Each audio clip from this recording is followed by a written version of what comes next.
ஹாலிடேஸ்னாலே அது நம்ம ஜிடி ஹாலிடேஸ் தான். GT holidays, south India's number 1 travel brand. மருந்து ஏற்றுமதி வணிகத்தில் கணிசமான தாக்கத்தை ஏற்படுத்தலாம்னு தகவல் வெளியாகி இருக்கு. ட்ரம்ப் வரியால அமெரிக்க மக்களுக்கு பெரும் பாதிப்பு ஏற்படும்னு எச்சரிக்கப்பட்டிருக்கு. இது குறித்து இப்ப நம்ம விரிவா பார்க்கலாம். இந்தியா ரஷ்யா கிட்ட எண்ணெய் வாங்குதுன்னு சொல்லி அமெரிக்காவுக்கு இறக்குமதி செய்யப்படும் இந்திய பொருட்களுக்கு ட்ரம்ப் 50% வரியை அறிவிச்சாரு. இப்போ இந்த வரி தான் நடைமுறையில் இருக்கு. இந்த வரியில சில பொருட்களுக்கு சலுகை இருக்கு. அதாவது இந்தியாவில் தயாரித்து அமெரிக்காவுக்கு அனுப்பப்படும் மருந்து பொருட்கள் மற்றும் செல்போன் செமிகண்டக்டர்களுக்கு 50% வரி பொருந்தாது.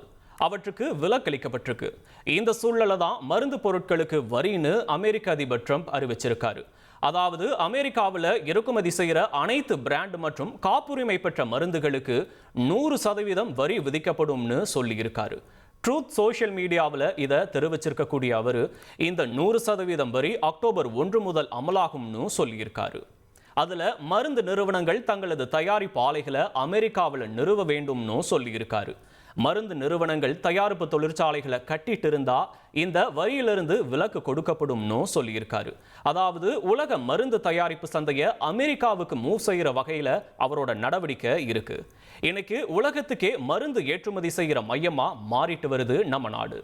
2024 நிதியாண்டுல இந்தியாவுடைய மருந்து ஏற்றுமதியை பார்த்தா $27.9 பில்லியன் இருந்துச்சு.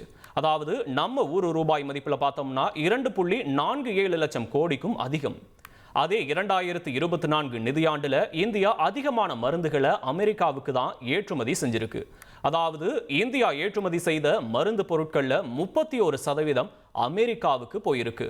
அதாவது 77,000 கோடி ரூபாய் மதிப்பிலான மருந்து பொருட்கள் அமெரிக்கா போயிருக்கு. இந்த சூழல்ல ட்ரம்ப் 100% வரி என்பது இந்திய மருந்து தயாரிப்பு சந்தையில தாக்கத்தை ஏற்படுத்தும்னு பார்க்கப்படுது.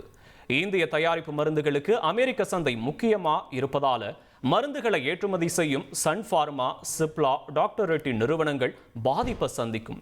ஏற்கனவே ட்ரம்ப் இந்திய பொருட்களுக்கு 50% வரியை விதிச்ச போதும் SBS ஒரு கணிப்பை நடத்துச்சு. அதாவது இந்த 50% மருந்து பொருட்களுக்கும் விதிச்சா என்ன ஆகும்னு. அதுல இந்திய நிறுவனங்களுக்கு 5 முதல் 6% வரையில வருவாய் இழப்பு ஏற்படும்னு சொல்லப்பட்டிருந்தது. இப்போ இந்தியாவுக்கு பாதிப்பு ஏற்பட்டிருக்கும்னு கேட்டா ட்ரம்ப் சொல்லியிருக்கும் கண்டிஷன் முக்கியமா இருக்கு. அதாவது பிராண்டட் அண்ட் பேட்டன்ட், அதாவது பிராண்ட் அல்லது காப்புரிமை பெற்ற மருந்துகளுக்கு 100%ன்னு சொல்லியிருக்கிறாரு ட்ரம்ப். இந்தியாவை பொறுத்தவரையில பெருமளவு ஜெனரிக் மருந்துகளை ஏற்றுமதி செய்வதால பாதிப்பு குறைவா இருக்கலாம்னே சொல்லப்படுது. குறிப்பிட்ட ஒரு மருந்தை கண்டுபிடிக்கும் நிறுவனம் அதற்கான பேட்டன் உரிமையை பெறுது. அதற்கான உரிமை காலம் முடிந்த பிறகு அதே மூலக்குற்ற அடிப்படையா வச்சு மற்றவர்கள் ஜெனரிக் மருந்துகளை தயாரிக்கிறாங்க. இப்போ பிராண்டட் அண்ட் பேட்டன்ட் மருந்துகளுக்கு 100%ன்னு ட்ரம்ப் சொல்லியிருப்பதால ஜெனரிக் மருந்துகள் நிவாரணம் பெறுது. இன்றைக்கு காய்ச்சல் முதல் புற்றுநோய் வரையில பல சிகிச்சைக்கு இந்தியா மருந்து தயாரித்து ஏற்றுமதி செய்து அவை செயல்திறன் மிக்கவாகவும் விலை குறைந்ததாகவும் இருக்கு. இந்த சூழல்ல ட்ரம்ப் மருந்துகளுக்கு வரியை விதிப்பது என்பது அமெரிக்க மக்களுக்கே பாதிப்பா அமையும். வரிகள் இறக்குமதியாளர்களால செலுத்தப்படுவதால அமெரிக்காவில் மருந்துகள் விலை உயரும். மருந்து பொருட்களுக்கு வரி என்ற ட்ரம்போட அறிவிப்புக்கு அமெரிக்காவில் எதிர்ப்பும் எழுந்திருக்கு. மருத்துவமனை பற்றாக்குறை, உலகின் மிக அதிகமான மருத்துவ செலவு கொண்ட அமெரிக்காவில் மக்கள் மீதான மருத்துவ செலவுகளின் சுமை அதிகரிக்கும் என்றே வல்லுநர்கள்லாம் குறிப்பிடுறாங்க. ட்ரம்ப் இப்படியே மருந்து பொருட்களுக்கு வரியை அமல்படுத்தினா நாடு முழுவதும் அமெரிக்கர்கள் தான் இறக்க வேண்டும்னு கனடியன் சேம்பர் ஆஃப் காமர்ஸ் துணைத் தலைவர் பாஸ்கல் கானும் குறிப்பிட்டிருக்காரு. ட்ரம்ப் அறிவிப்பை தொடர்ந்து உலகம் முழுவதும் மருந்து பொருள் தயாரிப்பு நிறுவனங்களோட பங்குகள் சரிஞ்சிட்டு வருது. இந்தியாவிலையும் மருந்து தயாரிப்பு நிறுவனங்களோட பங்குகள் சரிவை சந்திச்சிருக்கு.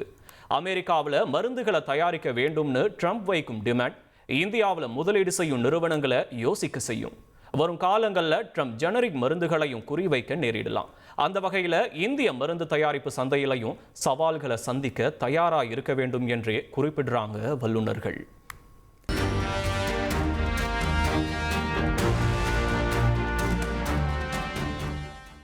ஹாலிடேஸ்னாலே அது நம்ம ஜிடி ஹாலிடேஸ் தான்.